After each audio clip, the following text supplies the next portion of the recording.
ब्रह्मसूत्रम, ब्रह्मसूत्र ग्रंथ में page number 1018 और 1018 पेज के ऊपर से 8 नंबर की पंक्ति है।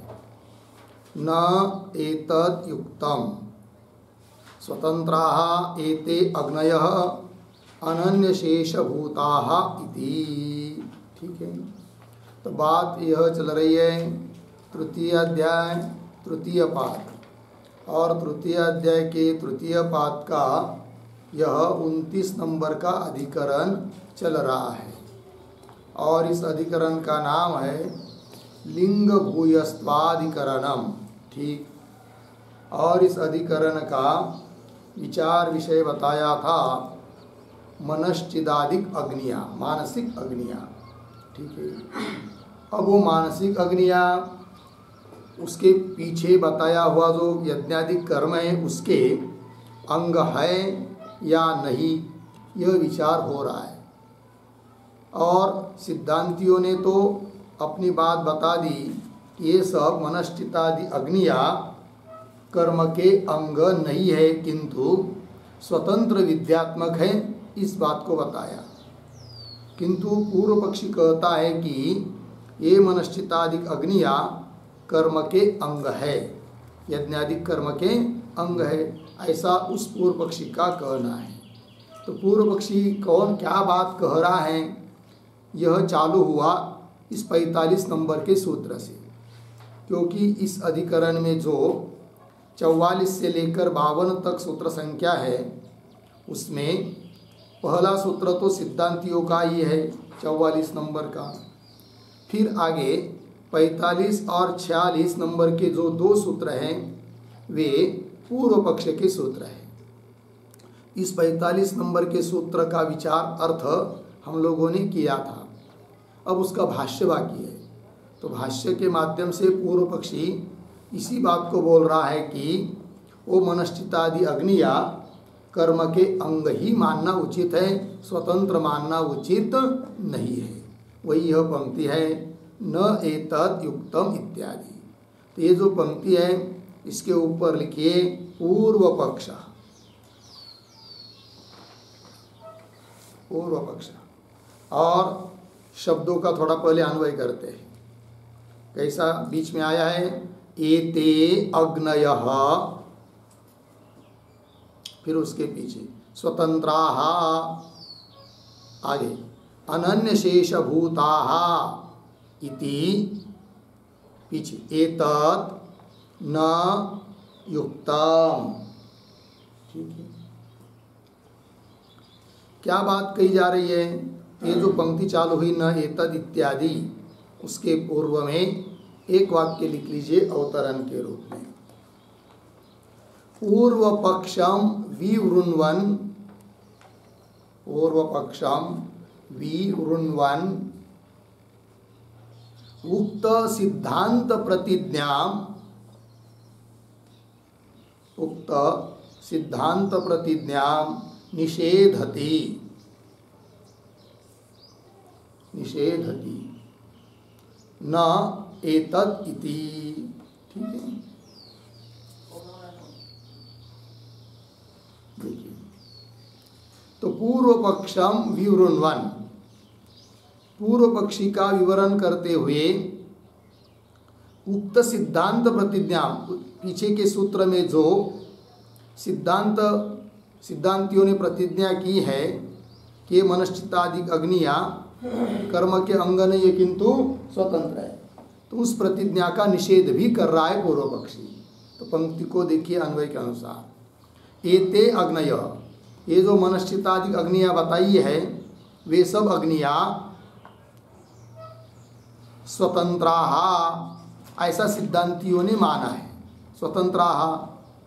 और अनन्य शेषभूता, अन्य के शेषभूत अर्थात अंगभूत नहीं है, ये ऊपर सिद्धांतियों ने बात बताई। किंतु इस प्रकार का जो सिद्धांतियों का कहना है इति एतद् न युक्तम, ये सिद्धांतियों का कहना उचित नहीं है। कौन बोल रहा है? पूर्व पक्षी। कौन सी बात सिद्धांति की उचित नहीं है?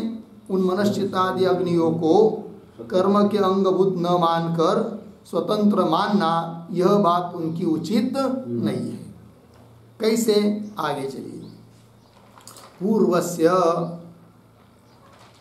क्रियामयस्य अग्नेः प्रकरणात् तद्विषयः एव अयं विकल्प विशेषोपदेशः स्यात् न स्वतंत्रः।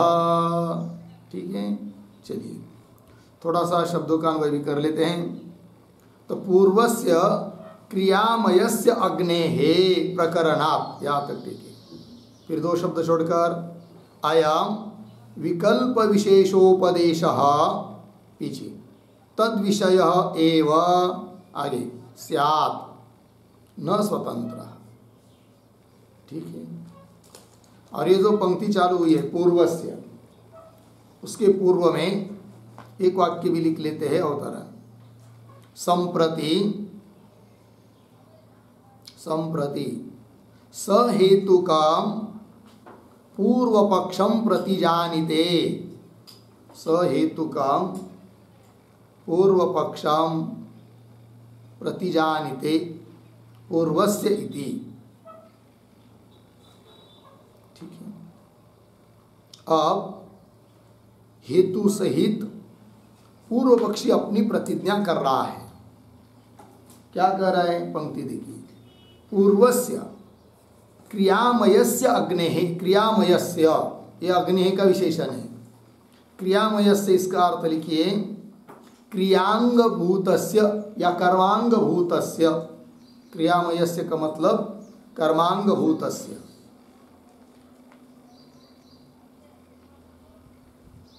ठीक है, देखिए अर्थ। तो पूर्व में मनश्चित्तादि अग्निया का उल्लेख, कुछ विचार जहाँ हुआ है उसके पूर्व में क्रियामय कर्मांगभूत अग्नि का प्रकरण चल रहा है, और उस प्रकरण के बल पर इस बात का निर्णय कर सकते हैं कि जो यह अयम विकल्प विशेषोपदेश, सो यह विकल्प का विशेष प्रकार बताया है। कौन सा? मनश्चित्तादि अग्नियों का। वह भी तद विषय एव, तद विषय एव, पूर्व में जो कर्म का प्रकरण चल रहा है उस विषय का ही होना चाहिए, न स्वतंत्र। वो मनश्चित्तादि अग्निया स्वतंत्र विद्यात्मक है, उपासनात्मक है, ऐसा कहना नहीं चाहिए। कौन बोल रहा है? पूर्व पक्षी। ठीक है। तो ये जो पंक्ति है अयम विकल्पोपदेश इत्यादि, इसके आधार पर एक टिप्पणी लिख लेते हैं हम लोग, छोटी सी लिखेंगे। पूर्वस्य, पूर्वस्य, फिर आगे उद्धरण चिन्ह में इष्टकाभिः अग्निम चिनुते, इष्टकाभिः अग्निम चिनुते, उद्धरण चिन्ह बंद। कौंस में लिखते हैं ईंटों से अग्नि का चयन करते हैं, ईंटों से अग्नि का चयन करते हैं, कौंस बंद। आगे इति उक्त क्रियामय अग्नि अधिकारे, उक्त क्रियामय अग्नि अधिकारे, कौंस में लिखिए क्रिया के अंगभूत, क्रिया के अंगभूत अग्नि के अधिकार में, अग्नि के अधिकार में, कौंस बंद। फिर आगे श्रवणात् अयम विकल्प विशेषोपदेशः, प्रतीक है अयम विकल्प विशेषोपदेशः, विकल्प विशेषोपदेश बराबर प्रकार भेदोपदेशः, प्रकार भेदोपदेशः, पुनः बराबर सांपादिक अग्नि उपदेशः, सांपादिकाग्न्यो अग्न्युपदेशः,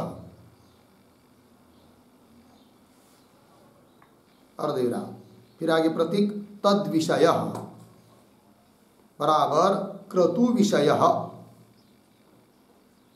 क्रतु विषय बराबर क्रिया विषय एव स्यात्, क्रिया विषय एव स्यात् पूर्णविराम। तथा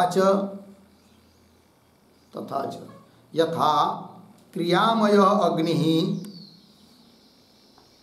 क्रियांगम भवति तथा सांपादिकाग्निः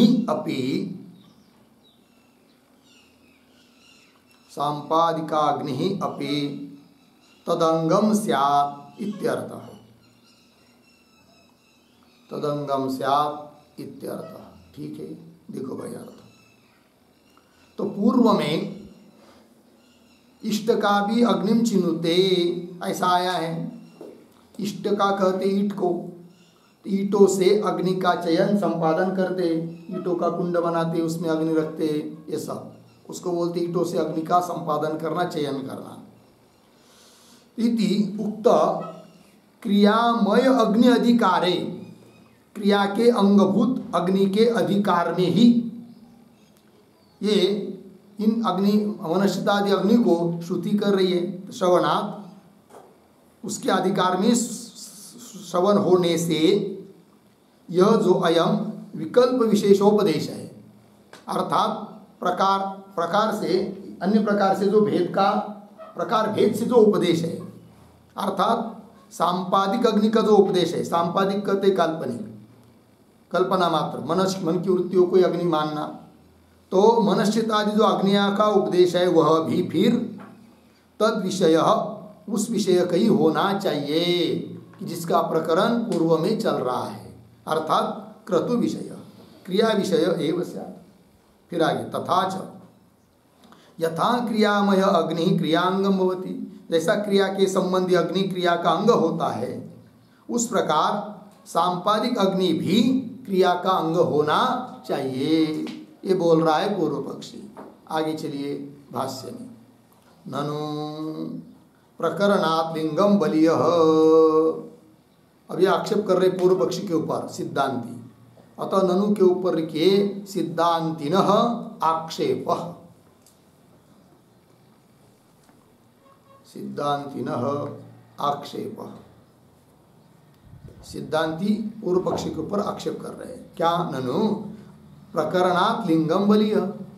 सिद्धांती बोल रहे अरे पूर्व पक्षी, उन मनश्चितादि अग्नियों को तुम क्रिया का अंग बता रहे हैं, उसके लिए प्रमाण दे रहे प्रकरण का, और हम कहते हैं वो मनश्चितादि अग्नियां स्वतंत्र है, वो बोल रहे लिंग प्रमाण से, और प्रकरण प्रमाण की अपेक्षा लिंग प्रमाण बलवान होता है।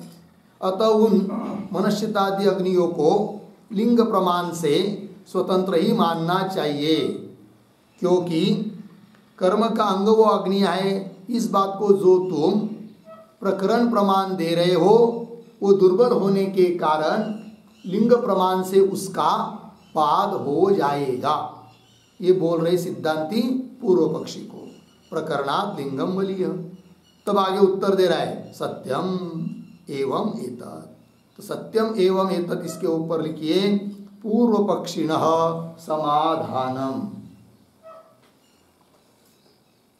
पूर्व पक्षी उत्तर दे रहे हैं पूर्व पक्षिणः समाधान। और ये जो पंक्ति है सत्यम एवं एतत् इत्यादि, उसके पूर्व में एक वाक्य लिखिए अवतरण। किम किम विधि वाक्यस्तम लिंगम, विधि वाक्यस्तम लिंगम प्रकरणात् बलीयः, प्रकरणात् बलीयः अर्थवादस्तम वा, अर्थवादस्तम वा पूर्णविराम। आगे आद्यम अंगीकरोते सत्यम इति। ठीक है,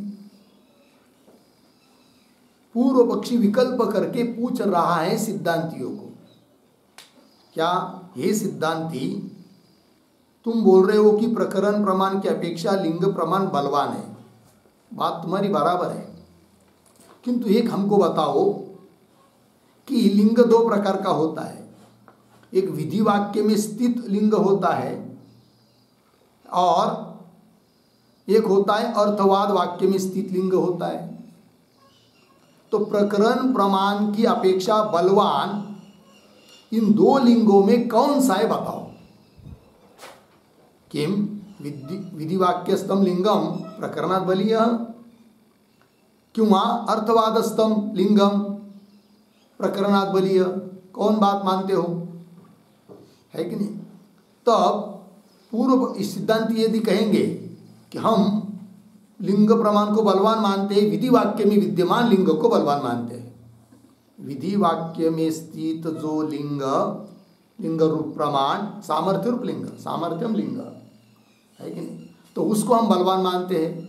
ऐसा यदि सिद्धांती कहते हैं तो पूर्व पक्षी मानता है कोई बात नहीं, वो तो हमको मान्य ही है, ठीक है। वही कह रहे आद्यम अंगीकरोति सत्यम इत्यादि पंक्ति से, सत्यम एवं एतत्, है कि नहीं। क्या विधि वाक्य में स्थित लिंग तो प्रकरण प्रमाण से बलवान होता है, बात बराबर, किंतु दूसरी बात हम मान्य नहीं करेंगे, पूर्व पक्षी बोल रहा है। दूसरा विकल्प मतलब अर्थवाद वाक्य में स्थित लिंग भी प्रकरण प्रमाण से बलवान यदि मानोगे तो वो हमको मान्य नहीं है और तुमको भी मान्य नहीं है, क्योंकि वो अर्थवाद वाक्य में स्थित लिंग है। अर्थवाद वाक्य का स्वार्थ में तात्पर्य होता ही नहीं है। और यहां पर प्रकृत प्रसंग में भी लिंग तो है, किंतु वह लिंग अर्थवाद वाक्य में है। अतः वह लिंग अर्थात लिंग रूप प्रमाण प्रकरण प्रमाण का बाध नहीं कर सकेगा। और यदि प्रकरण प्रमाण का बाध नहीं होगा तो प्रकरण प्रमाण से यही बात सिद्ध होगी कि मनश्चित्तादि अग्नियां कर्म के ही अंग है, ये बोल रहा है पूर्व पक्षी। आगे लिंगम अपि तु एवं जातीयकम न प्रकरणात् बलीयः भवति, ठीक, शब्दों का थोड़ा अन्वय।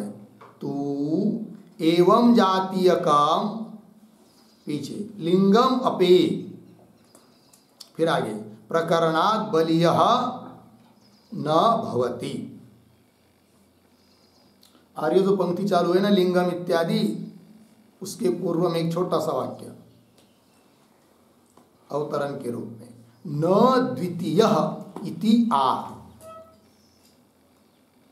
न द्वितीयः इति आह लिंगम इति, अर्थात दूसरा जो विकल्प है वो हम मान्य नहीं कर रहे हैं और कोई भी मान्य नहीं करेगा, ये बोल रहे पूर्व पक्षी। दूसरा विकल्प मतलब कौन सा, हाँ, अर्थवाद वाक्य में स्थित लिंग भी प्रकरण प्रमाण से बलवान है, ऐसा यदि मान्य का प्रयास करोगे तो वह ठीक नहीं है। वही कह रहे तू एवं जातीयकम लिंगम, एवं जातीयकम, एवं जातीयकम शब्द के ऊपर लिख के रखिए अर्थवादस्थम, अर्थवाद वाक्ये स्थितम। अर्थवाद वाक्य में विद्यमान जो लिंग है वह उस प्रकार का लिंग प्रकरणात् बलीयः न भवति, प्रकरण से प्रबलवान नहीं है, यह बात ठीक है। चलिए, तो इस पंक्ति के आधार पर भी एक टिप्पणी लिखते हम लोग। प्रतीक एवं जातीयकम,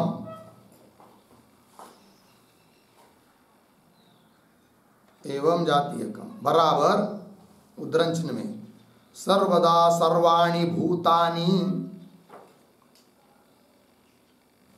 सर्वदा सर्वाणि भूतानि चिन्वन्ति,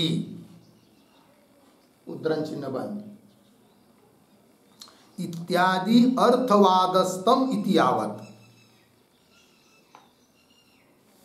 इत्यादि अर्थवादस्तम इति यावत् पूर्ण विराम। आगे मानस अग्नि विध्यर्थवाद, मानस अग्नि विधि अर्थवादस्तलिंगानाम, मानस अग्नि विधि अर्थवादस्त लिंगानाम, आगे स्वार्थ प्रापक माना भावात, स्वार्थ प्रापक माना भावात दौर्बल्यम इत्यर्थः, दौर्बल्यम इत्यर्थः, पूर्ण विराम कौंस में देखिए। मानस अग्नि विधि के, मानस अग्नि विधि के अर्थवादगत लिंग, अर्थवादगत लिंग स्वार्थ प्रापक प्रमाण के, स्वार्थ प्रापक प्रमाण के न होने से दुर्बल है, न होने से दुर्बल है, पूर्ण विराम कौंस बंद। अर्थ की भाई, तो भाष्य में पद आया है एवं जातीय का, उसका अर्थ कर रहे हैं अर्थवाद स्तंभ, लेकिन कौन है वो अर्थवाद वाक्य, वो भी यहाँ पर स्पष्ट करके दे रहे हैं। तो सर्वदा सर्वाणि भूतानि चिन्वन्ति, हर समय सभी प्राणी मात्र इस मानस अग्नि का चयन कर रहे हैं। इति यह अर्थवाद है। तृतीय अर्थवादस्तम, इस अर्थवाद में स्थित जो लिंग है वह प्रकरण प्रमाण से बलवान नहीं है। ये बात क्यों हेतु दे रहे आगे, मानस अग्नि विद्यर्थ वादस्थ लिंगानाम स्वार्थ प्रापक माना भावा दौर्बल्यम। ठीक, तो मानस अग्नि का जो विधि है उस विधि के जो अर्थवाद वाक्य है और उन अर्थवाद वाक्यों में स्थित जो लिंग है वे अपने अर्थ का प्राप्त कराने वाला, उनके लिए कोई प्रमाण न होने से, स्वार्थ प्रापक प्रमाण के न होने से, इस प्रकार के वो जो अर्थवाद वाक्य में स्थित लिंग होते हैं वह दुर्बल होते हैं, अर्थात प्रकरण प्रमाण का बाद नहीं कर सकते। ये बोल रहा है पूर्व पक्षी। चलिए पंक्ति, एवं जातीयकम तु लिंगम अपे प्रकरणात् बलीय न भवति। ठीक, आगे चलिए, अन्यार्थ दर्शनम ही एतत् सांपादिक अग्नि प्रशंसा रूपत्वात्। ठीक है, थोड़ा सा अन्वय करेंगे, ही एतत् पीछे, अन्यार्थ दर्शनम आगे, सांपादिक अग्नि प्रशंसा रूपत्वात्। और ये जो पंक्ति है ना अन्यथा दर्शनम, उसके पूर्व में छोटा सा वाक्य, तदेव साधयति, तदेव साधयति अन्यार्थ दर्शनम इति। ठीक है, चलिए, अर्थात पीछे के पंक्ति में जो बात कही कि अर्थवाद वाक्य में स्थित लिंग प्रकरण प्रमाण से बलवान नहीं होता है, इसी बात को सिद्ध कर रहे हैं अन्यार्थ दर्शनम इत्यादि पंक्ति से। तो अर्थ देखिए अन्वय के अनुसार, ही क्योंकि ये तो ही एतत्, एतत् मतलब एतत् का अर्थ लिखिए अर्थवादगतम लिंगम, अर्थवादगतम लिंगम एतत् क्या जी, अन्यार्थ दर्शनम सांपादिक अग्नि प्रशंसा रूपत्वात्। अन्यार्थ दर्शन है वो कौन, अर्थवाद वाक्य में विद्यमान जो लिंग वो कैसा है, अन्यार्थ दर्शन है। क्यों, इसलिए कि सांपादिक मतलब काल्पनिक जो अग्नियां है मनश्चित्तादि, उन अग्नियों की स्तुति करने के लिए है, इसलिए वह अर्थवाद वाक्य में स्थित लिंग अन्यार्थ दर्शन है। अन्यार्थ दर्शन है मतलब क्या, तो अन्यार्थ दर्शनम शब्द का अर्थ लिखिए मानस अग्नि संपादनार्थम, अन्यार्थ दर्शनम का अर्थ मानस अग्नि संपादनार्थम, जो मानसिक अग्नियां हैं उनको संपादन करने के लिए यह अर्थवाद वाक्य में विद्यमान लिंग है। ठीक है ना, ये बात है। क्यों, सांपादिक जो अग्नियां हैं, काल्पनिक जो अग्नियां हैं, उनकी प्रशंसा रूप है वो, इसलिए ठीक है ना। तो वही कह रहे ही एतत् अन्यार्थ दर्शनम सांपादिक अग्नि प्रशंसा रूपत्व। अन्यार्थ दर्शन है, अन्य बात की सिद्धि करने के लिए है, वह अर्थवाद वाक्यगत लिंग, अतः वो बलवान नहीं हो सकता क्योंकि उसका उपयोग, उसका प्रयोजन अन्य है, अन्य बात को सिद्ध करना। अन्यार्थ दर्शन, वो अन्यार्थ दर्शन कौन है यहाँ पर? मानस अग्नि का संपादन, उसके लिए। तो मानस अग्नि का संपादन करेगा आदमी जब इस प्रकार के स्थावक वाक्य सुनेगा। तब किस प्रकार के, जो अभी अभी बताया था क्या, कि सर्वदा सर्वाणि भूतानि चिन्वन्ति इत्यादि, ये सब ठीक है। चलिए भाई आगे, अन्यार्थ दर्शनम च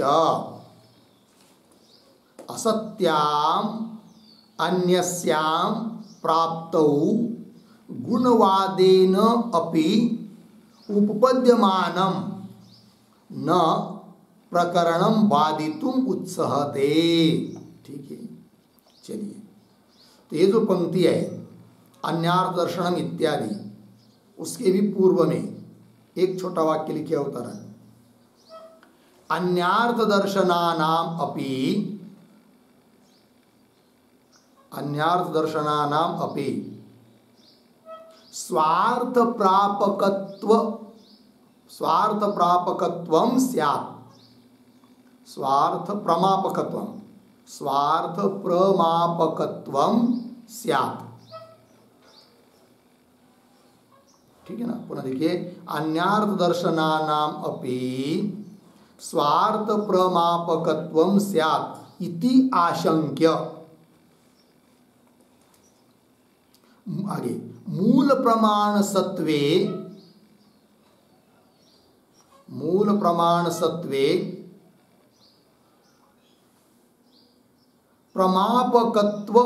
प्रमापकत्वं भवतु नाम, प्रमापकत्वं भवतु नाम अर्धविराम प्रकृते तद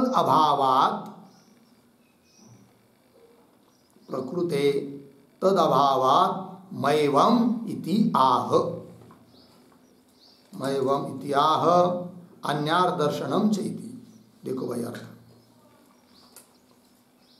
तो अभी पीछे की भाष्य पंक्ति में बताया था कि अन्यार्थ दर्शन जो है, अन्य बात की सिद्धि के लिए जो होता है वह है कि नहीं, ऐसा जो अन्यार्थ दर्शन है और उस प्रकार का जो अर्थवाद है, उस अर्थवाद में आया हुआ जो लिंग है वह प्रकरण प्रमाण का बाद नहीं कर सकता है। ये सब बातों का विचार हुआ क्योंकि वह सांपादी अग्नि का प्रशंसा स्वरूप है। ये बात उस पर कदाचित शंका करेगा पूर्व पक्षी, क्या, जो कि अवतरण वाक्य में लिख के दिया, क्या, अन्यार्थ दर्शनानाम अपि, जो अन्यर्थ दर्शन रूप है अर्थवादादिक, वे भी स्वार्थ प्रमापकत्वं से, अपने अर्थ को सिद्ध करने वाले हो जाए अर्थवाद। इति आशंका, ऐसा कोई शंका करेगा, उत्तर दे रहे मूल प्रमाण सत्व, यदि उसके लिए कोई मूल प्रमाण है तो प्रमापकत्व भवतु, तब तो प्रमापक हो जाएगा। अन्यार्थ दर्शन रूप अर्थवाद भी प्रमापक, अपने अर्थ को सिद्ध करने वाला हो जाएगा यदि उसके लिए कोई मूल प्रमाण है तो। किंतु प्रकृति में स्थिति यह है कि प्रकृते तद अभावात् मूल प्रमाण अभावात्, मूल प्रमाण कोई न होने से मैवा मतलब इस प्रकार का यह अन्यार्थ दर्शन स्वार्थ का प्रमापक नहीं है। ये बात पंक्ति देखिए भाष्य में आप, अन्यार्थ दर्शनम च क्या, असत्याम अन्यस्याम प्राप्तौ, अन्यस्याम प्राप्तौ असत्याम, मतलब क्या, इन तीन शब्दों का अर्थ लिखिए। असति मूल प्रमाणे, असत्याम अन्यस्याम प्राप्तौ, इसका अर्थ लिखिए असति मूल प्रमाणे, मतलब मूल प्रमाण न होने पर क्या, और कौन, तो पुनः देखिए शुरू से, अन्यार्थ दर्शनम, तो अन्यार्थ दर्शनम के ऊपर लिखिए अर्थवाद रूपम, अर्थवाद स्वरूप जो अन्यार्थ दर्शन है, अन्य बात की सिद्धि करने के लिए जो वचन है अर्थवाद रूप, वह तो आप देखिए अन्यार्थ दर्शनम च क्या असत्याम अन्यस्याम प्राप्त हो, मतलब मूल प्रमाण यदि नहीं है तो वह अन्यार्थ दर्शन किस रूप से लगेगा? गुणवादेन अपि उपपद्यमानम, गुणवाद से उसकी उत्पत्ति हो जाती है। पीछे बताया था एक बार कि अर्थवाद दो प्रकार का होता है, मुख्यवाद, गुणवाद। मुख्य अर्थवाद उसको कहते हैं कि उस अर्थवाद वाक्य का अपना अर्थ भी संभव है, ठीक है, और स्तुति भी कर रहा है अन्य की, तो मुख्यवाद होता है। और ऐसा कोई अर्थवाद वाक्य है कि जिसका अपना अर्थ तो संभव नहीं है, केवल अन्य की स्तुति कर रहा है, उसको कहते गुणवाद। तब यहाँ पर वो पूर्व पक्षी बोल रहा है कि ऐसा अर्थवाद यदि कोई हो, उसमें बहुत सारी स्तुति आदि बताया है, किंतु उस प्रकार होने के लिए मूल प्रमाण कुछ नहीं है,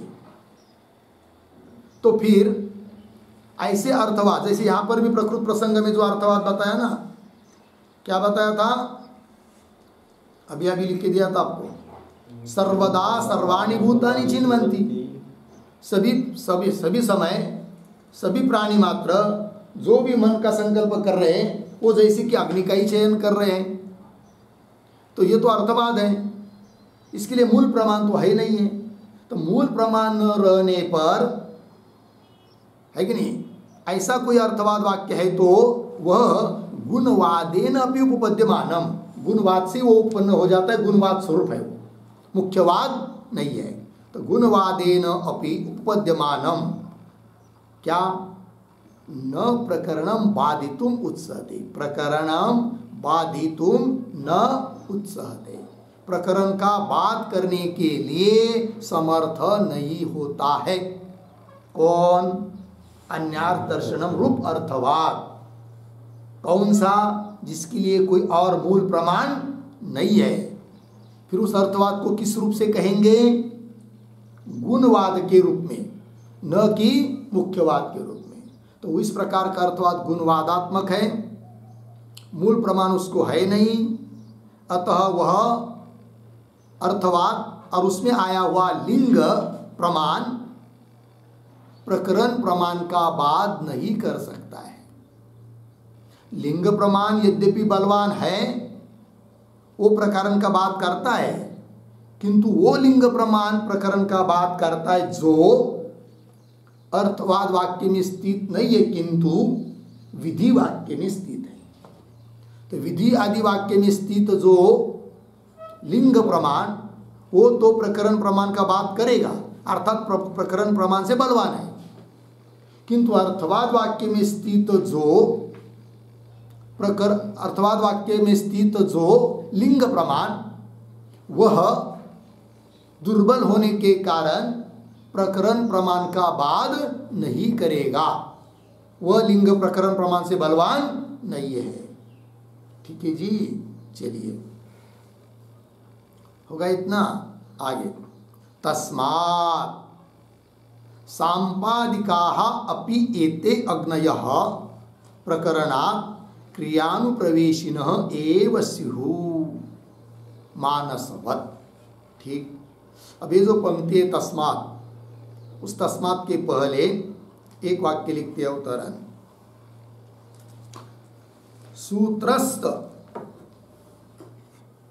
सूत्रस्थ क्रिया इति पदम व्याचष्टे, क्रिया इति पदम व्याचष्टे तस्मात् इति पूर्ण विराम। फिर आगे तस्मात् का शब्द लिखिए, उसका अर्थ लिखा दे। तस्मात् बराबर प्रकृतलिंगस्य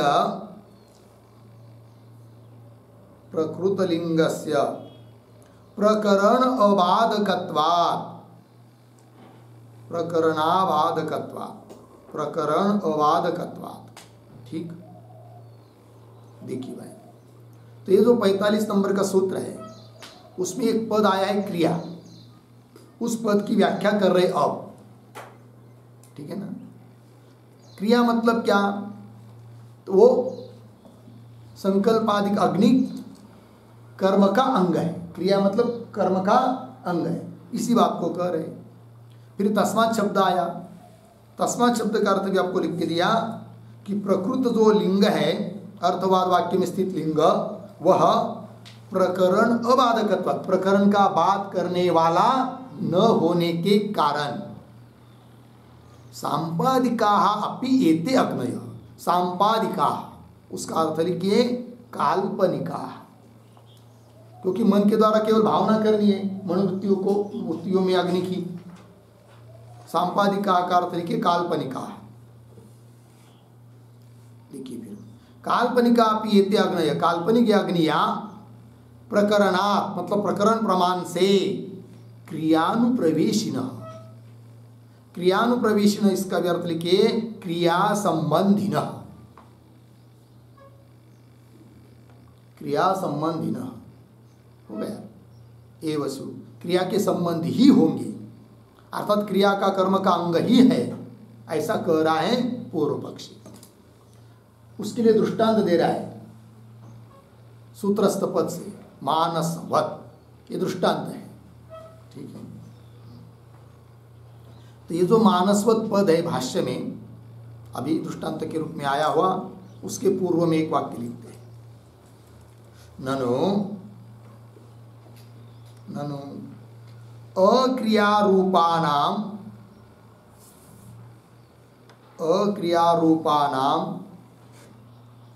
ध्यानमयानाम अग्नीनाम कथम क्रियांगत्वम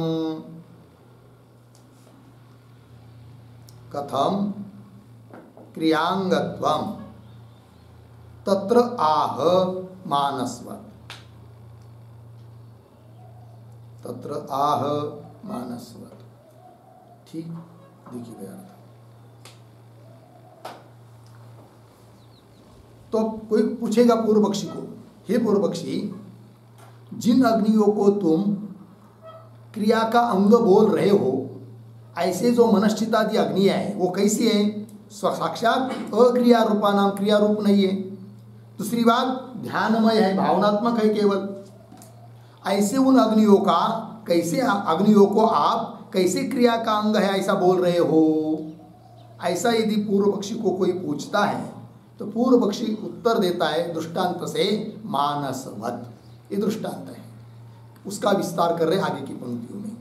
यथा दशरात्रस्य दशमे अहनि अविवाक्ये पृथ्व्या पात्रेण समुद्रस्य सोमस्य प्रजापतये देवतायै गृह्यमाणस्य ग्रहण आसादन हवन आहारण उपन्नान भक्षणानि मानसानि एव आम्नायन्ते। ठीक है, अर्थ आपको लिखा देंगे, पहले सरल सरल बता देता हूँ। देखिए फिर, यथा जैसे, जिस प्रकार, दशरात्रस्य दशमे अहनि, दशरात्र नाम का जो क्रतु यज्ञ, वैसा तो 12 दिन में संपन्न होता है वो सोमयाग, किंतु शुरू का और अंतिम का दिन छोड़कर 10 बजते हैं, इसीलिए उसको दशरात्र भी कहते हैं। तो दशरात्र उस क्रतु अर्थात यज्ञ में दशमे अहनि, 10वें दिन में, जिस दिन को कहते हैं एक वाक्य में, एक शब्द में उनका पारिभाषिक शब्द है अविवाक्य। अविवाक्य नाम का वो 10वां दिन है। ये क्या है अविवाक्य? तो अ मतलब नहीं, विवाक्य मतलब विशेष रूप से मंत्र का प्रयोग नहीं होता है जिस दिन में, उस दिन को कहते हैं अविवाक्य। वो होता है 10वां दिन उस यज्ञ का। उस दिन में कोई स्पष्ट रूप से मंत्र का उच्चारण नहीं करना है और कोई क्रिया भी नहीं करनी है, केवल मन से कल्पना करनी है कि ये सोम यज्ञ है, या ऐसा है, पृथ्वी पात्र है, सोमरस समुद्र का जल ये सब सोमरस है, प्रजापति देवता के लिए ये ऐसा हो रहा है, हवन कर रहे हैं, पान कर रहे हैं, सब कल्पना करनी है केवल। इसीलिए उसको कहते अविवाक्य दिन। तो भाष्य में देखिए, दशरात्रस्य दशमे अहनि, अहनि मतलब दिवसे, अविवाक्य दिवसे, अविवाक्य नाम के दिन में, दशवें दिन में क्या किया जाता है? पृथ्व्या पात्रेण, पृथ्वी रूप पात्र से क्या हाँ थोड़ा सा अनुभव यहाँ से आगे, पृथ्व्या पात्रेण, फिर 2-4 शब्द छोड़कर गृह्यमाणस्य, फिर पीछे है ये बीच वाला, समुद्रस्य सोमस्य प्रजापतये देवतायै, फिर आगे ग्रहण आसादन वगैरह वगैरह। तो पृथ्वी रूप पात्र से ग्रहण किया जाने वाला जो सोमरस वगैरह वो कौन है? समुद्रस्य सोमस्य, समुद्र का जल यही सोमरस, इसकी कल्पना करनी है। किसके लिए? प्रजापति देवता, यही प्रजापति देवता के लिए वो ग्रहण करना, आसादन करना है ना, हवन, आहारन, उपन्हान और भक्षण, ये सब क्रिया है। वो सब क्रिया साक्षात नहीं, कैसी? मानसानी एव आमनायन्ते, सब मानसिक क्रिया है। किंतु मानसिक होने पर भी उन मानसिक क्रियाओं को उस यज्ञ के अंग माना गया है, ये दृष्टांत।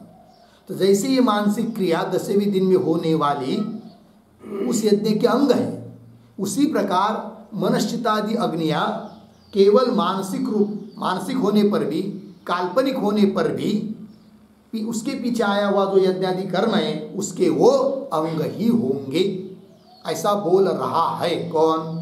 पूर्व पक्षी। ठीक है।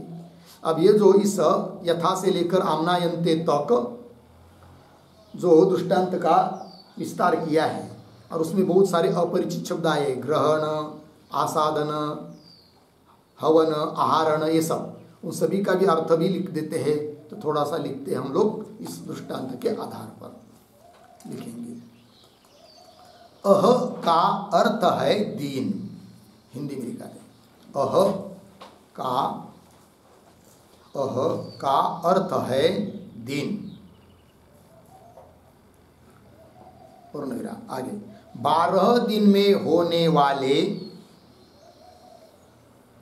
12 दिन में होने वाले सोमयाग को द्वादशाह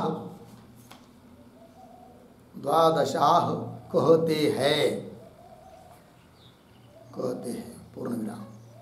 उसमें भी आदि और अंत का दिन छोड़कर, आदि और अंत का दिन छोड़कर मध्य के 10 रात्र होते हैं, मध्य के 10 रात्र होते हैं, पूर्ण विराम। उस 10 रात्र क्रतु के, उस 10 रात्र क्रतु के 10वें दिन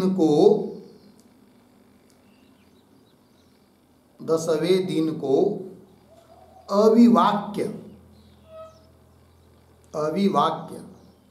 कौंस में लिखिए, अ अधिक वी अधिक वाक्य, अ अधिक वी अधिक वाक्य कौंस बन, फिर आगे कहते हैं, क्योंकि उस दिन के सभी कर्म मानसिक होने से, सभी कर्म मानसिक होने से उसे अविवाक्य कहते हैं, अविवाक्य कहते हैं, पूर्ण विराम। वी बराबर अनेक प्रकार की वाक्य, अनेक प्रकार की वाक्य, अनेक प्रकार की वाक्य अर्थात मंत्र, वाक्य मतलब मंत्र, अर्थात मंत्र। जिस दिन अ अर्थात नहीं बोले जाते हैं, नहीं बोले जाते हैं, उस दिन को अविवाक्य कहते हैं। उस दिन को अविवाक्य कहते हैं। पूर्ण विराम। उस दिन के सभी कर्म, उस दिन के सभी कर्म मानसिक होते हैं, मानसिक होते हैं। पूर्ण विराम। जैसे कि पृथ्वीरूप पात्र में, पृथ्वीरूप पात्र में प्रजापति रूप देवता के लिए,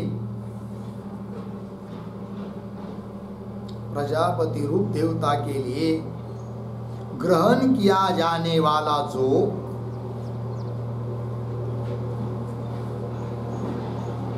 ग्रहण किया जाने वाला जो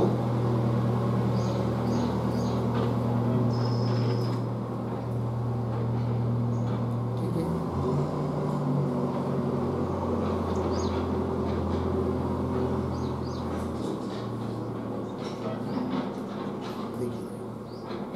ग्रहण किया जाने वाला जो समुद्र रूप सोम है, समुद्र रूप सोम है, उसके संबंध से फिर प्रतीक ग्रहण, प्रतीक है ग्रहण बराबर सोम पात्र का स्वीकार करना, सोम पात्र का स्वीकार करना। अर्धविराम। आगे स्वीकृत उस पात्र का, स्वीकृत उस पात्र का, फिर आगे प्रतीक आसादन, आसादन बराबर उसके जगह पर उसको रखना, उसके जगह पर उसको रखना। अर्धविराम। उसके बाद सोम का, उसके बाद सोम का, फिर आगे प्रतीक हवन बराबर होम करना, होम करना। अर्धविराम। आगे होम करके, होम करके, फिर आगे प्रतीक आहरण, आहरण बराबर शेष बचा हुआ भाग, शेष बचा हुआ भाग स्वीकार करना, स्वीकार करना। अर्धविराम। उसके बाद, उसके बाद उस बचे हुए सोम भाग का, उस बचे हुए सोम भाग का प्राशन करने के लिए, प्राशन करने के लिए आगे प्रतीक उपन्हान, उपन्हान बराबर ऋत्विजों ने परस्पर को बुलाना, ऋत्विजों को परस्पर बुलाना। अर्धविराम। फिर आगे उसके बाद, उसके बाद प्रतीक भक्षण, प्रतीक है बराबर उस सोम को पीना, उस सोम को पीना इत्यादि जो भी क्रिया बताई है, इत्यादि जो भी क्रिया बताई है वे सभी क्रियाएं, वे सभी क्रियाएं मानसिक कही हुई है, मानसिक कही हुई है। पूर्ण विराम। अब ये विशेष प्रकार का पात्र आदि, अब ये विशेष प्रकार का पात्र आदि सभी मानसिक होने पर भी, सभी मानसिक होने पर भी क्रिया का प्रकरण होने से, क्रिया का प्रकरण होने से वे सभी मानसिक पात्र आदि, वे सभी मानसिक पात्र आदि क्रिया के ही अंग, क्रिया के ही अंग माने गए हैं, माने गए हैं। पूर्ण विराम, पूर्ण विराम आगे। तद्वत, तद्वत मनश्चितादि अग्नि भी, मनश्चितादि अग्नि भी क्रिया के ही अंग है, क्रिया के ही अंग है, ऐसा पूर्व पक्षी का अभिप्राय है, ऐसा पूर्व पक्षी का अभिप्राय है। हो गया जी। देखिए भाई, सभी शब्दों का अर्थ हो गया जो भाष्य में अभी पढ़े थे हम लोग यथा से लेकर। तो अहन, अह संस्कृत में अहन कहेंगे, हिंदी में अहन का अर्थ दिन होता है, इसलिए वही लिखा। अ का अर्थ दिन है, और 12 दिन में होने वाले सोमयाग को द्वादशाह कहते हैं। उसमें भी आदि और अंत का दिन को छोड़कर मध्य की कितनी रात्र होती है? 10 ही रात्र होती है, बीच में गिनेंगे तो। उस 10 रात्र क्रतु के 10वें दिन को अविवाक्य कहते हैं। क्यों? क्योंकि उस दिन के सभी कर्म मानसिक होने से कोई मंत्र बोला नहीं जाता है।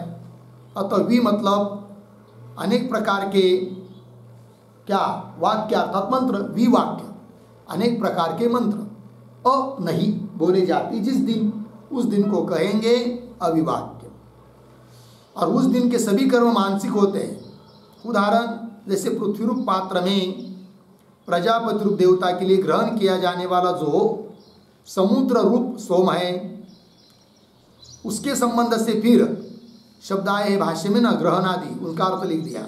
ग्रहण का अर्थ हो गया सोम पात्र का स्वीकार करना, फिर स्वीकार किए सोम पात्र का आसादन करना, आसादन मतलब पुनः उसको उसके जगह पर रखना, फिर उसके बाद जो सोम है उसका हवन करना, हवन होम करना, होम करके उसका आहारण अर्थात शेष बचा हुआ भाग वो स्वीकार करना, फिर उसके बाद बचे हुए सोम भाग का प्राशन करने के लिए, ग्रहण करने के लिए, पीने के लिए उपान्हान करना, मतलब सभी ऋतुओं को परस्पर को बुलाना, चलो चलो भाई।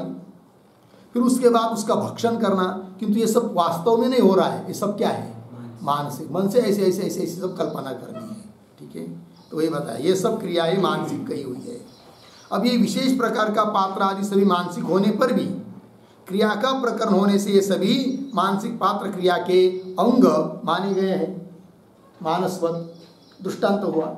उसी प्रकार अब पूर्व पक्षी बोलता है कि मनश्चित आदि अग्नियां भले मानसिक हो, काल्पनिक हो, किंतु उसके पीछे कर्म का कथन हुआ होने के कारण क्रिया के संबंधी है। अतः क्रिया के यज्ञादि कर्म के अंग ही वो मानसिक अग्नियां होनी चाहिए। ये पूर्व पक्षी का अभिप्राय। चलते हैं आगे भाष्य में। स च मानस अपि ग्रह कल्प क्रिया प्रकरणात् क्रियाशेष एव भवति। ठीक है, थोड़ा शब्दों का है। स च, 2 शब्द छोड़कर आइए। ग्रह कल्प पीछे, मानस अपि आगे, क्रिया प्रकरणात् आगे सरल है। स च अभी जो बताया है, तो ग्रह कल्प, ग्रह कल्प का अर्थ लिखिए कल्पना प्रकार।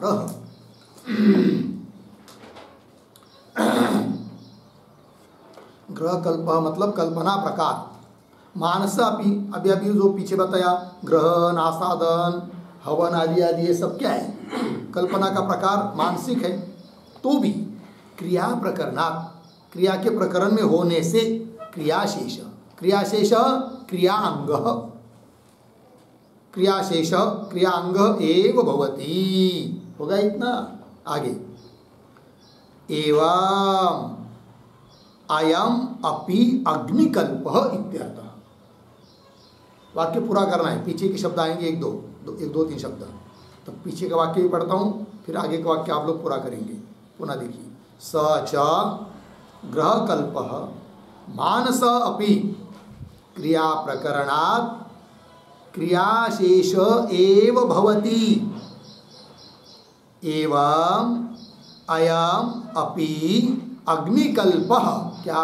मानसः अपि क्रियाशेषः एव भवति। शाबाश, मानस अपि। इस प्रकार का प्रकृत प्रसंग में जो अग्निकल्प है वो मानसिक होने पर भी क्रियाशेष एव होती, क्रिया का अंग ही है। हो गया ना? किंतु ये जो वाक्य है ना अंतिम का, एवं इत्यादि, उस एवं के पूर्व में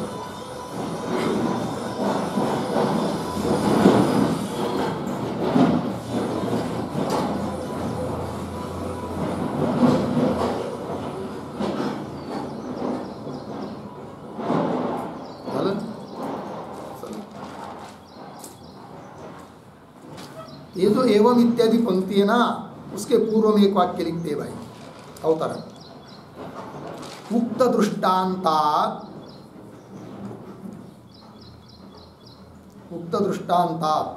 अग्नि संबंधी कल्पना भेद अपि, अग्नि संबंधी कल्पना भेद अपि। आगे क्रियाधिकारा क्रियानुप्रवेशी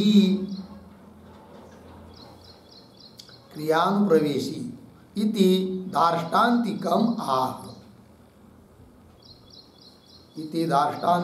आह एवं इति।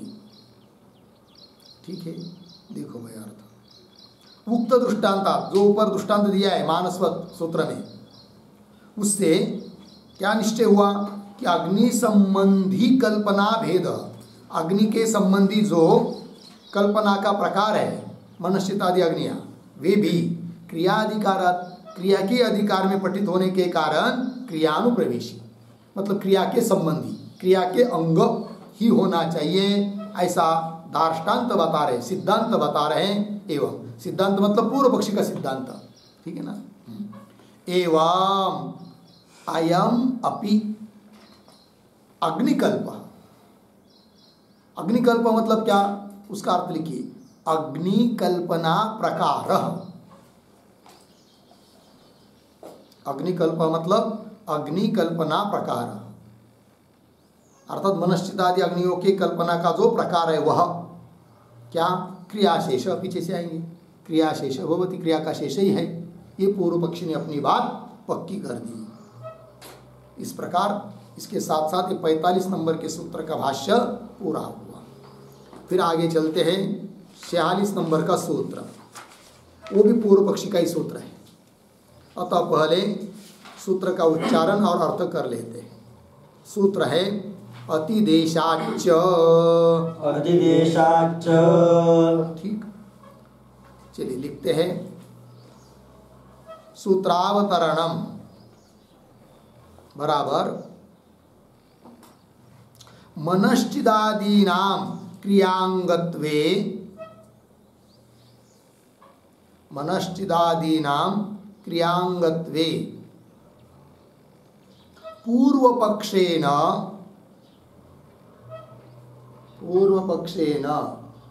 प्रकरणम उक्त्वा लिंगम आह अतिदेशश्च इति। फिर नीचे के पंक्ति में सूत्रम अतिदेशाच्च 3-3-46, और वह लिख के रख सकते हैं पूर्व पक्ष सूत्रम, ग्रंथ में भी लिख सकते हैं उस सूत्र के आगे पूर्व पक्ष सूत्रम, ये पूर्व पक्ष का सूत्र है। पदच्छेद अतिदेशात् च, फिर नीचे पदार्थोक्ति, प्रतीक है च बराबर अपि च, फिर आगे प्रतीक अतिदेशात्, अतिदेशात् बराबर मनश्चिदादीनां मानसिक अग्निनां, मनश्चिदादीनां मानसिकाग्निनां मध्ये, मध्ये आगे उद्रंचन में षट्त्रिंशत् सहस्राणि, षट्त्रिंशत् सहस्राणि अग्नयः, अग्नयः अर्काः, अर्काः तेषाम् एकैकः एव, एकैक एव तावान्, तावान् यावान् असौ पूर्वः, यावान् असौ पूर्वः। उद्धरण बंद कौंस में लिखिए 36,000 पूज्य अग्नियां है, 36,000 पूज्य अग्नियां है अर्धविराम। उनमें से, उनमें से एक एक उतनी है, एक एक उतनी है जितनी की वह,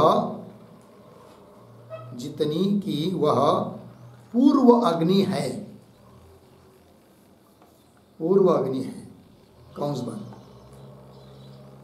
आगे इति पूर्वेण, पूर्वेण इष्टिकाचितेन अग्निना, इष्टिकाचितेन अग्निना कौंस में लिखिए ईंटों से संपादित अग्नियों के साथ, ईंटों से संपादित अग्नियों के साथ। कौंस बंद फिर आगे सांपादिक अग्नि नाम, सांपादिकाग्नि नाम सादृश्याति देशात्,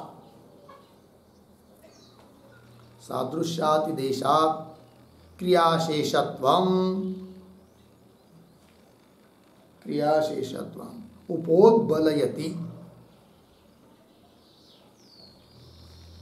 उपोद्बलयति। कौंस में लिखिए क्रियांगत्व ही समर्थित होता है, क्रियांगत्व ही समर्थित होता है। कौंस बंद पूर्ण विराम आगे तस्मात् एते अग्नयः, एते अग्नयः न स्वतंत्राः भवन्ति, न स्वतंत्राः भवन्ति इति पूर्वपक्षः, इति पूर्वपक्ष। ठीक है, देखो भाई अर्थ। तो मनश्चिदादि नाम क्रियांगत्वे, मनश्चितादि अग्निया क्रिया के अंग है। इसमें पूर्व पक्ष ने प्रकरण प्रमाण बता दिया ऊपर वाले सूत्र में। अब लिंग को बता रहा है पूर्व पक्षी सूत्र के माध्यम से अतिदेशाच। तो पदार्थोक्ति में लिख रहे च मतलब अपि और क्या अतिदेशा, मतलब मनश्चितादि नाम मानसिक अग्नि नाम मध्य, मनश्चितादि जो मानसिक अग्नि है उसके बीच में क्या बताया है, अतिदेश किया है। कैसा? षट्त्रिंशत् सहस्राणि अग्नयो, 36,000 अग्नियाँ हैं। वे अग्नियाँ अर्काः पूज्याः पूजनीय हैं। तेषाम एकैक एव तावान, उन 36,000 अग्नियों में एक एक अग्नि उतना सामर्थ्यवान महात्म्य वाला है कि यावान असौ पूर्व, जितना यह पूर्व का अग्नि है। मतलब क्रियादि यज्ञ आदि के संबंधी जो अग्नि है ना, वो जो पूर्व का अग्नि है, तो उस पूर्व के अग्नि के महात्म्य वाला उसका एक एक अग्नि है जो मानसिक अग्नि है। इस प्रकार अतिदेश किया है कि नहीं, वही कह रहे हैं। तो उनमें से एक एक उतनी है जितनी की वह पूर्व अग्नि है। इति इस प्रकार पूर्वे न पूर्व अग्नि के साथ, वो पूर्व अग्नि कैसा? इष्टिका चितेन अग्निना, ईटों से संपादित अग्नियों के साथ क्या?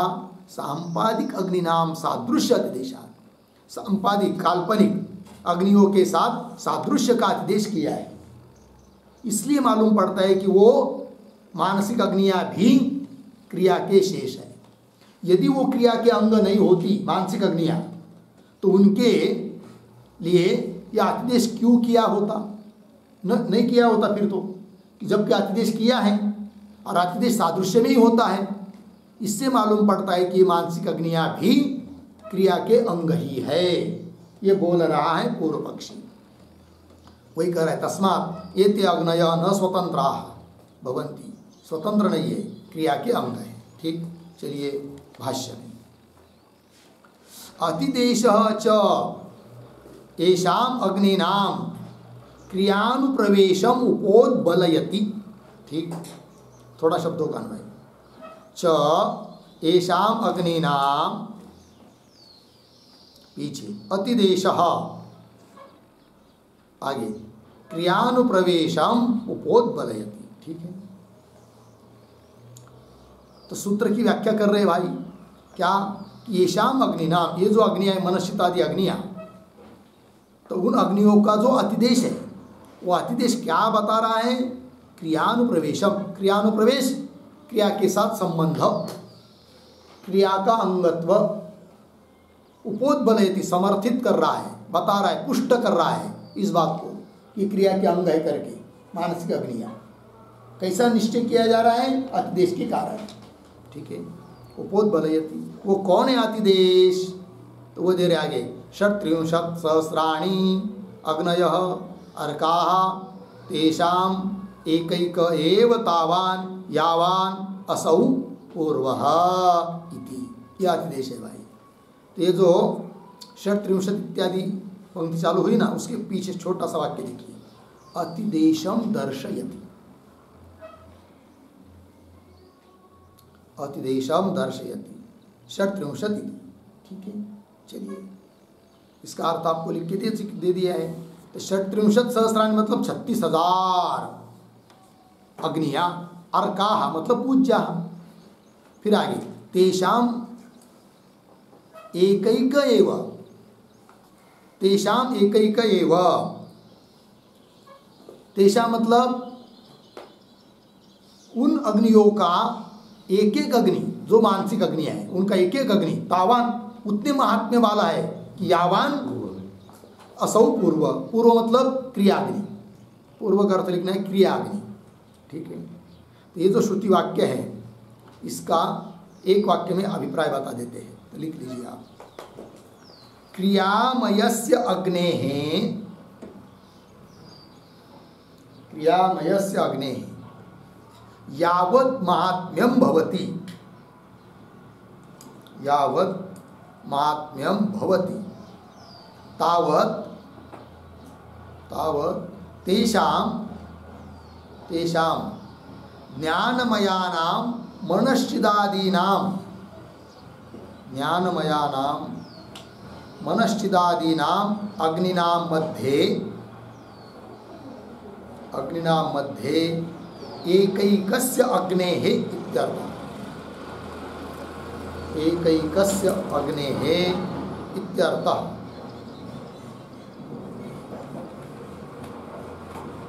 हो गया जी?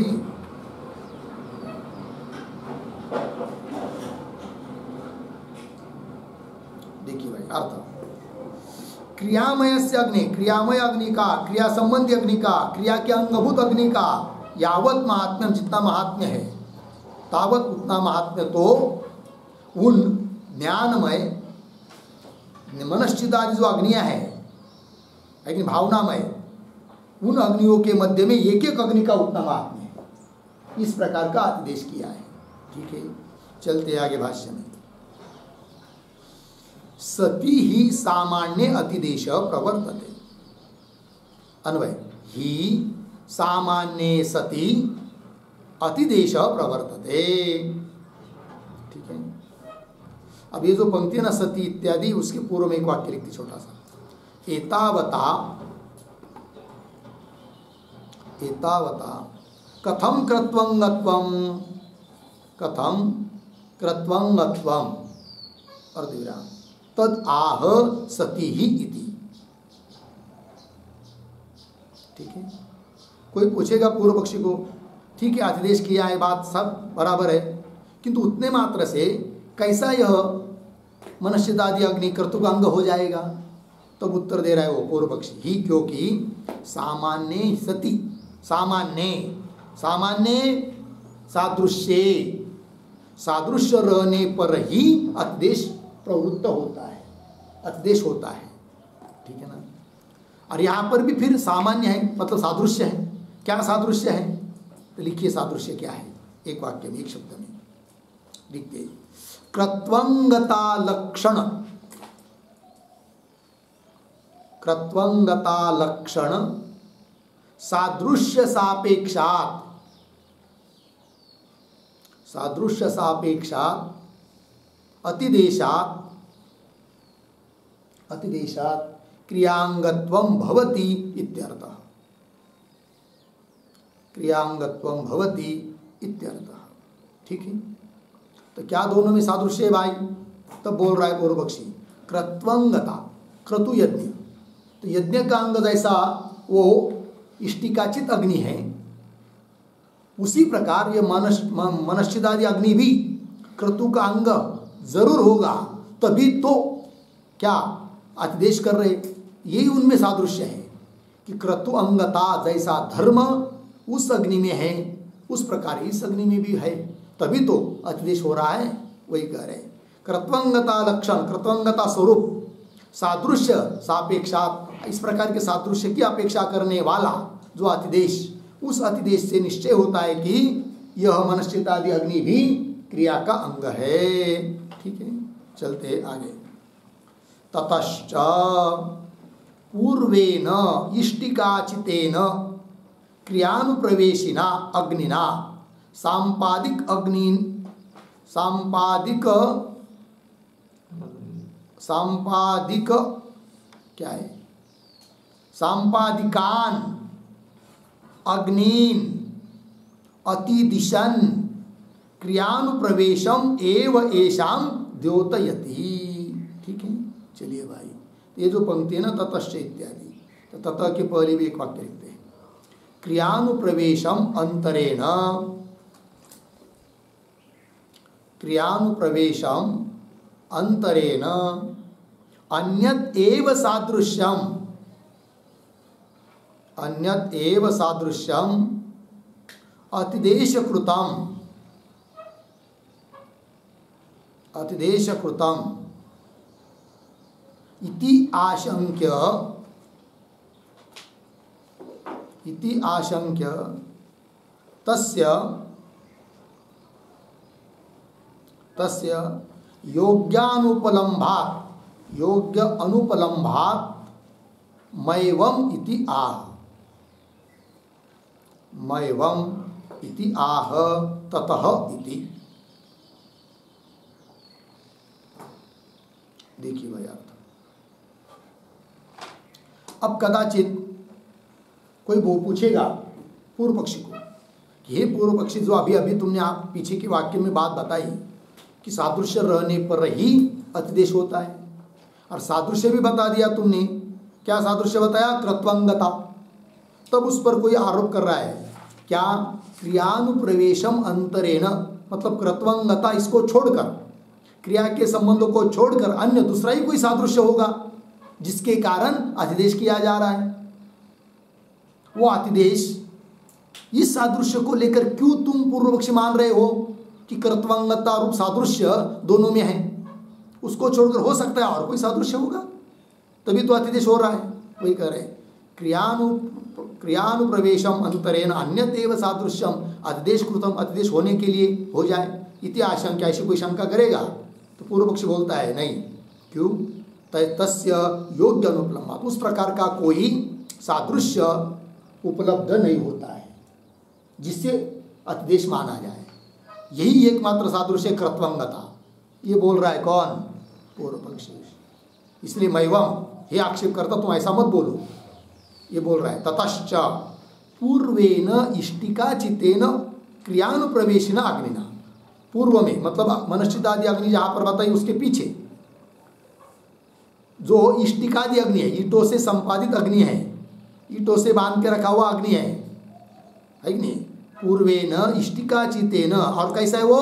क्रियानुप्रवेशी, क्रिया के संबंधी अग्नि, वो जो कि ईटों के चित है, ईटों से संपादित है। तो क्रियानुप्रवेशिना मतलब क्रिया के साथ संबंधी ऐसे अग्नि के साथ सांपादिकान अग्निन अतिदिशन, सांपादिक अग्नियों का, काल्पनिक अग्नियों का आदेश करती हुई श्रुति अतिदिशन क्रियानुप्रवेशम एव, क्रियानुप्रवेशम क्रिया संबंधम, संबद्धम क्रिया के साथ संबद्ध ही है, क्रिया का अंग ही है वो मानसिक अग्नि है, ऐसा बोल रहा है पूर्व पक्षी। क्रियानुप्रवेशम एव येषाम द्योतयति, येषाम येषाम मनश्चिदादि अग्नि नाम द्योतयति अग्नि प्रकाशयति, ज्ञापयति, ज्ञापित कर रहा है क्या? क्रियानुप्रवेशम, क्रियानुप्रवेशम शब्द का अर्थ लिखिए क्रिया संबद्धम, क्रिया के साथ संबद्ध ही है वो मनश्चितादि अग्नियां, ऐसा मालूम पड़ रहा है इससे। ठीक है, ये बात बता दिया पूर्व पक्ष ने। कुल मिलाकर पूर्व पक्ष का अभिप्राय हुआ कि मनश्चितादि अग्नियां स्वतंत्र नहीं है, मतलब विद्यात्मक नहीं, भावनात्मक नहीं है, उपासनात्मक नहीं है, वो क्रिया के अंग है। क्रिया के अंग मानकर उनको विद्यात्मक मानो, स्वतंत्र मत मानो, यह अभिप्राय है किसका? पूर्व पक्षी का। ठीक, आगे चलिए, आगे का सूत्र। अब सिद्धांतियों का सूत्र आ रहे हैं यहाँ से आगे, तो 47 नंबर का सूत्र को देखिए। विद्येवतु निर्धारणात्, विद्येवतु निर्धारणात्। ठीक, सूत्र का अर्थ लिख लेंगे पहले, बाद में भाष्य को देखते हैं। तो लिखेंगे सूत्रावतरणम बराबर सिद्धांतम आह विद्या इति, सिद्धांतम आह विद्या इति, नीचे सूत्रम विद्येवतु निर्धारणा 3:47 पदच्छेद विद्या एव तु निर्धारणात्, फिर नीचे पदार्थोक्ति, प्रतीक है तू बराबर तू शब्द सूत्रद्वयोक्त पूर्वपक्षस्य, सूत्रद्वयोक्त पूर्वपक्षस्य व्यावर्तकः, व्यावर्तकः पूर्ण विराम, आगे प्रतीक विद्या एव, प्रतीक है विद्या एव बराबर एते मनश्चिदादयः अग्नयः, एते मनश्चिदादयः अग्नयः विद्यात्मकाः एव, विद्यात्मकाः एव स्वतंत्राः भवन्ति, स्वतंत्राः भवन्ति अर्धविराम, न कर्मांगभूताः, न कर्मांगभूताः पूर्ण विराम, आगे कंस में लिखिए कुतः प्रश्न चिन्ह, फिर आगे की तरफ बांध देकर कंस बंद, फिर प्रतीक निर्धारणात्,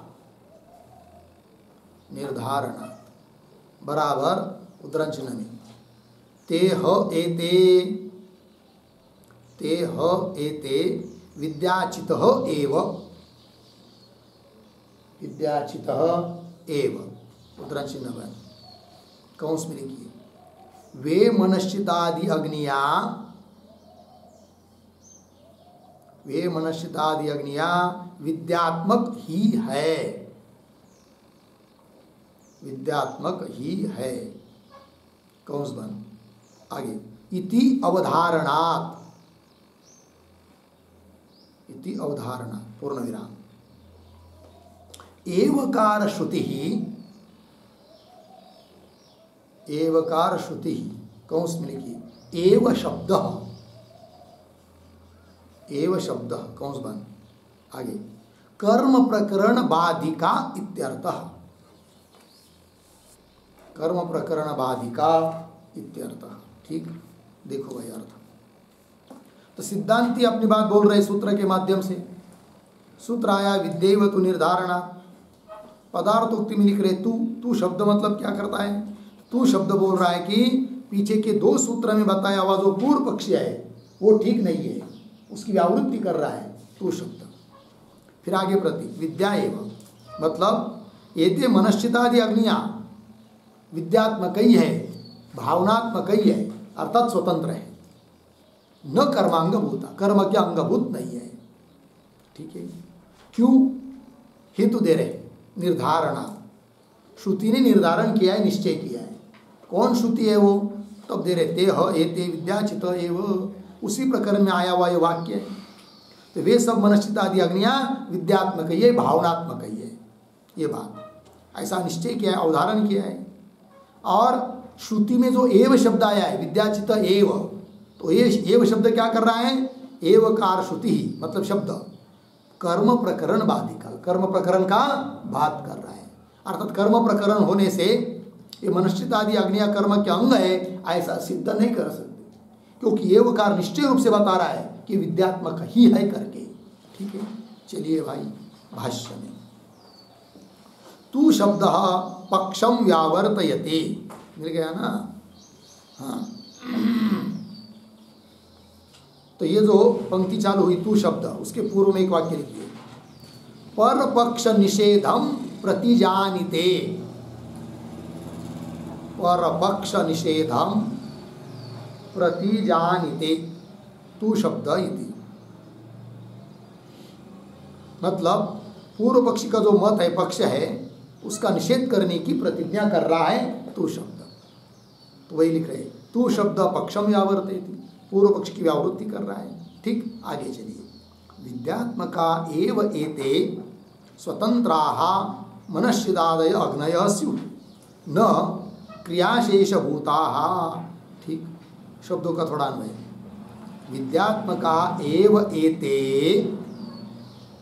एक शब्द छोड़कर आगे मनश्चिदादय अग्नयः, पीछे स्वतंत्राः, आगे स्युः, आगे ठीक है, सरल है। ठीक है, तो ये जो विद्यात्मका एव इत्यादि पंक्ति है, उसके भी पहले एक वाक्य लिखी छोटा, सिद्धांत प्रतिज्ञाम आह,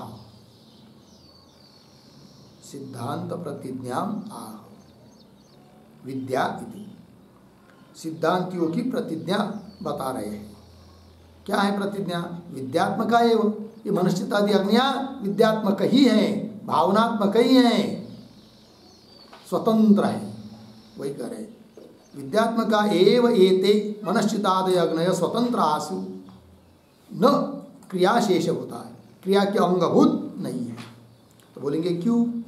तो हेतु दे रहे आगे, तथा ही निर्धारयते। ठीक है ना? अब हेतु को बता रहे हैं, जो सूत्र में हेतु दिया है ना उसका व्याख्यान कर रहे तथा इत्यादि से। तो तथा ही निर्धारयति क्या है? ते ह एते विद्याचित एव, है कि नहीं? वे सब क्या है? विद्याचित, मतलब ये सब मनश्चितादि अग्नियां विद्याचित, विद्यात्मक ही है, विद्या से भावनात्मक ही है कि नहीं? संपादित है, ये बात। विद्यात्मक है मतलब भावना है, भावना से ही संपादित है, चित्त मतलब संपादित है इति। और आगे विद्या ह एव एते एवं विदः चिताः भवन्ति, थोड़ा अन्वय, एवं विदः,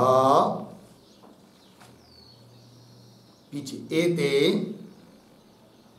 फिर आगे चिताः, तो शुरू में विद्या ह एव, अंतिम में भवन्ति। हो गया जी? देखिए भाई, तो एवं विद, इस प्रकार जानने वाला जो उपासक है, उस उपासक को एते, ये अग्निया, क्या जी? चिता, ये अग्निया जो संपादित की है, चिता संपादिता, विद्या ह एव भवन्ति, विद्या से ही संपादित होती है, विद्यात्मक ही है, ये श्रुति निर्णय बता रही है। इति च, हो गया जी? चलिए अब और एक सूत्र ले लेते हैं, 48 नंबर का सूत्र का उच्चारण, दर्शनाच्च, दर्शनाच्च, सूत्र का अर्थ लिख लेंगे, लिखेंगे सूत्रावतरणम बराबर न श्रुत्या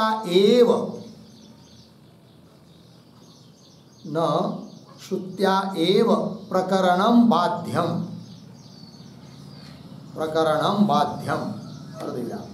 लिंगात अपि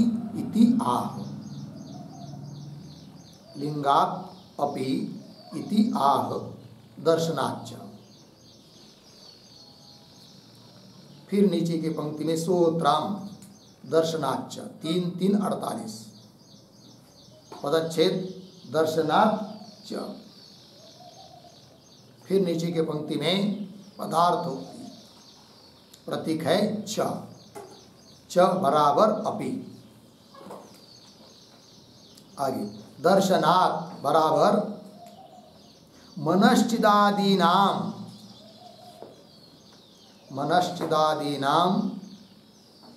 स्वातंत्र्यबोधकस्य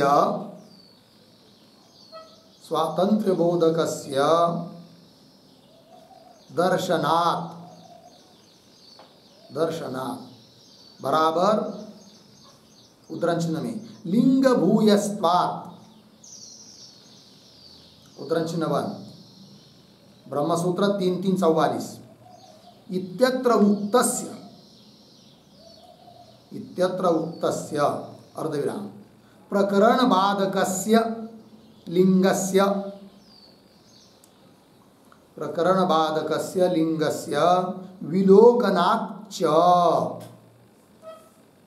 विलोकनाच्च ते बराबर क्यों ते कौंस में लिखिए मनश्चिदादय अग्नय कौंस बन स्वतंत्रः एव इत्यर्थः ठीक है। देखो भाई अर्थ तो सूत्रावतरण में लिख रहे हैं न श्रुत्या एव प्रकरणम बाध्यम प्रकरण का बात केवल श्रुति से नहीं हो रहा है लिंग से भी होता है। ये बात कह रहे दर्शनाच्च सूत्र से। प्रतीक च का अर्थ किया अपि। दर्शनात् मतलब मनश्चिदादीनां स्वातंत्र्य बोधकस्य दर्शना मनश्चिदादि अग्निया स्वतंत्र इसका बोध कराने वाला दर्शन है। मतलब लिंग भूयस्त्वात् इत्यत्र कहा हुआ प्रकरण का बात करने वाला जो लिंग है लिंग का आधिक्य है उसके विलोकनात् उसके चिंतन से अवलोकन से देखने से मालूम पड़ता है कि ते मनश्चितादि अग्नियां स्वतंत्र ही है। हो गया। चलिए भाष्य में दृश्यते च एषां स्वातंत्र्ये लिंगम अन्वय च एषां स्वातंत्र्ये लिंगम दृश्यते एषां मनश्चितादि अग्निनां मनश्चितादि अग्नियां स्वतंत्र हैं इसके लिए लिंग दिखाई दे रहा है। ठीक तो बोलेंगे कहाँ बताया कौन है लिंग बताओ तब करे तत्पुरस्तात् दर्शितम लिंग भूयस्त्वात् इत्यत्र। तो ये जो तत्पुरस्तात् इत्यादि पंक्ति है ना उसके पूर्व में एक छोटा वाक्य किम तत् इति अपेक्षायाम आह किम तत् इति अपेक्षायाम आह तत्पुरस्तात् इति। ठीक है। देखो भाई अभी पीछे के पंक्ति में भाष्य में कहा कि मनश्चितादि अग्नियों का स्वातंत्र्य में बताने में लिंग है लेकिन भाई किम तत् कौन है वो लिंग बताओ ना। ऐसे अपेक्षा होने पर बोल रहे हैं तत्पुरस्तात् तत्पुरस्तात् दर्शितम तत् लिंगम पुरस्तात् पूर्व में पीछे दर्शितम दिखाया है। और ये कहाँ दिखाया है तो लिंग भूयस्त्वात् जो सूत्र गया 3:3:44 यहाँ पर बहुत सारे लिंग दिखाए हैं कि जिसके बल पर यह कहा गया है कि ये मनश्चितादि अग्नियां स्वतंत्र ही है कर्म के अंगभूत नहीं है। हो गया। ये हो गया भाई 48 नंबर के सूत्र का भाष्य। फिर आगे इस अधिकरण के और कितने सूत्र रहे 4 सूत्र हैं, उसका विचार हम लोग बाद में करते हैं। ओम पूर्णमदः पूर्णमिदं पूर्णात् पूर्णमुदच्यते पूर्णस्य पूर्णमादाय पूर्णमेवावशिष्यते। ओम शांति शांति शांति।